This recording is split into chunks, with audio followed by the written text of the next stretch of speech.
পশ্চিমবঙ্গের সংবাদ মাধ্যম সংবাদ প্রতিদিন এক খবরে দাবি করেছে নিউ ইয়র্কে যাওয়ার সময় বিমানবন্দরে আটক করেছে চঞ্চল চৌধুরীকে। বর্তমানে তাকে গৃহবন্দী করে রাখা হয়েছে। এরপর একে একে হিন্দুস্তান টাইমস, নিউজ 18 সহ একাধিক ভারতীয় সংবাদ মাধ্যমে চঞ্চলের গৃহবন্দীর খবর প্রচার করে। এই বিষয়টি নিয়ে এবার একটি সংবাদ মাধ্যমে কথা বলেছেন চঞ্চল। তিনি জানালেন, খবরটি মিথ্যা, এমন কোনো ঘটনাই তার সঙ্গে ঘটেনি।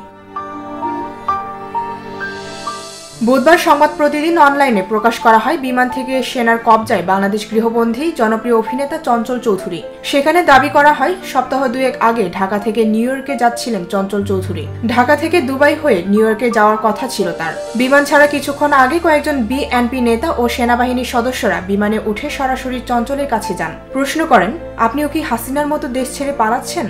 হতভম্ব চঞ্চল উত্তর দেন, কাজের সূত্রে নিউ ইয়র্কে যাচ্ছেন তিনি। এরপরে বিমান থেকে নামানো হয় অভিনেতাকে। বর্তমানে তাকে গৃহবন্দী করে রাখা হয়েছে। সেই খবরে আরও উল্লেখ করা হয়, শেখ হাসিনা সরকারের পতনের পর তার ঘনিষ্ঠজনদের হয়রানির শিকার হতে হচ্ছে। এই ধারাবাহিকতায় গৃহবন্দী করা হয়েছে চঞ্চলকে। বাংলাদেশের সরকারের পতনের পর থেকেই দুই দেশের সম্পর্কে পরিবর্তন এসেছে। ভারতীয় সংবাদ মাধ্যমগুলো বাংলাদেশ নিয়ে একের পর এক মিথ্যা তথ্য প্রচার করছে। এ কারণেই বাংলাদেশ ও ভারতের সম্পর্কে টানাপোড়েন চলছে বেশ কিছুদিন ধরেই। ডেস্ক রিপোর্ট, ভোরের পাতা।